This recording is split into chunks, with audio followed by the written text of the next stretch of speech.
Good morning. This is Dan with the training department, and this morning what we're going to go through and show you is how to use the refrigeration service jig to update the software on the main PCBs. Now, we've been doing this for a while.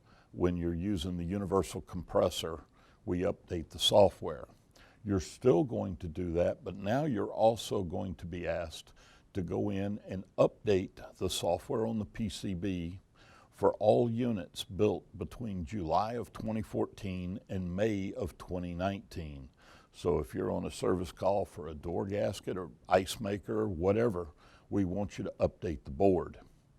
There will be little stickers provided that are supposed to go just below the serial number plate, letting you know this has had a software update. So what we want to do first is go through and explain how you update the board. Now, up here on the table with me, I've got 3 different boards. Now, on the board, if this is how you would be looking at it, behind the refrigerator, connector 201 where the compressor is here. Connector 202 is right here. This is the connector we're going to hook our jig to.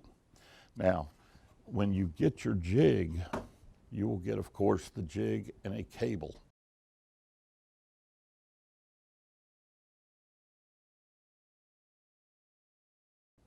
Now, at the end, there are 2 different color cables. Depending on what 202, how 202 is marked, tells you which cable you're going to use. Now, there is a service bulletin, CNZ 201-900-23504, which actually references an older video, which we will put the new video in, and it goes through and explains to you step by step everything you need to do, but we're going to go ahead and shoot it for you today.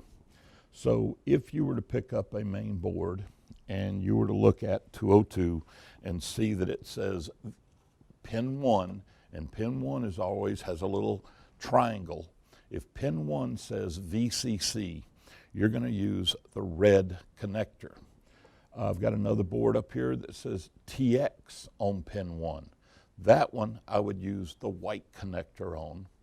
The last board that we need to be worried about is a board that has the triangle but doesn't have anything.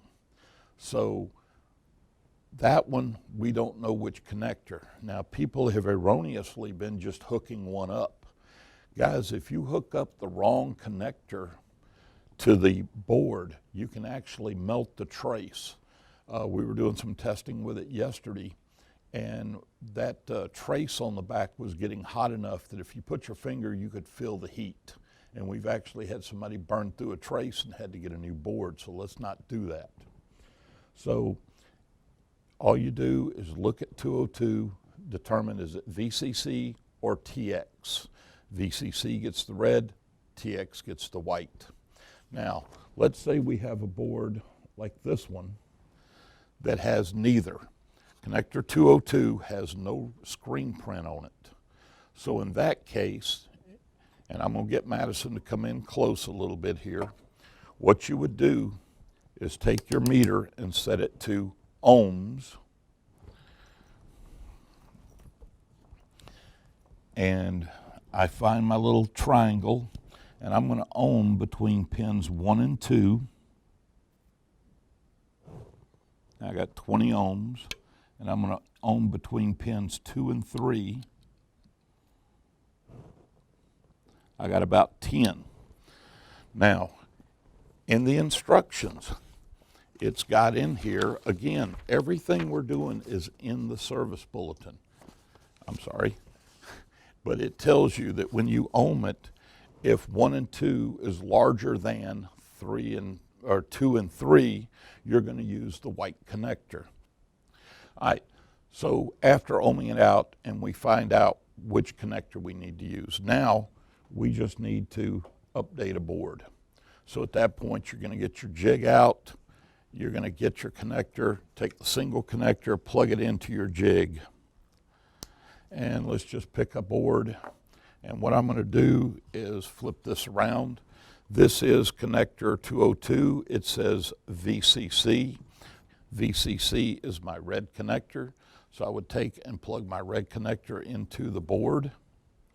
Now guys, I'm doing it on the table. As long as the refrigerator's unplugged, you can do this while it's installed in the refrigerator, or you can do it before you install a board. We do a lot of them right on the table, so if we have somebody, maybe their jig's down, we can flash a board and send it to them. That's rare, but we have done it. Now that we're plugged in, we're going to turn the jig on. First off, it's going to tell me some stuff. Flash downloader. I've got 4.1 volts, and I'm going to press the button one time. And what it's going to do is it's going to start looking for the checksum. And it's going to sit here and be here just a minute. And it says Panasonic C20 entering. And now it's telling me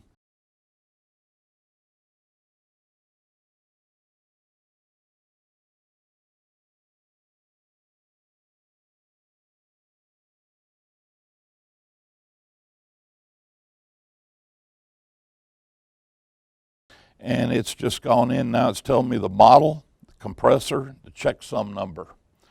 I'm going to hit the button again, and now it's going to go ahead and it says it is now, at first it says erasing, now it's downloading.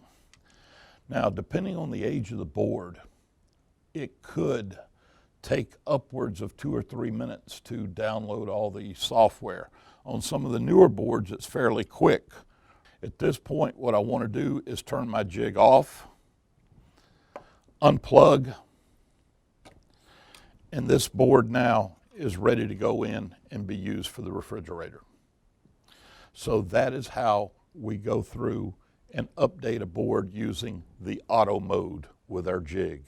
Remember, we're going to want you to update the software on all PCBs, on all refrigerator models from July of 2014 through May of 2019. If you get a no match found or the software just will not load onto the board, please watch our next video where we show you how to use the direct mode in the jig. From the training department, this is Dan. Have a great day.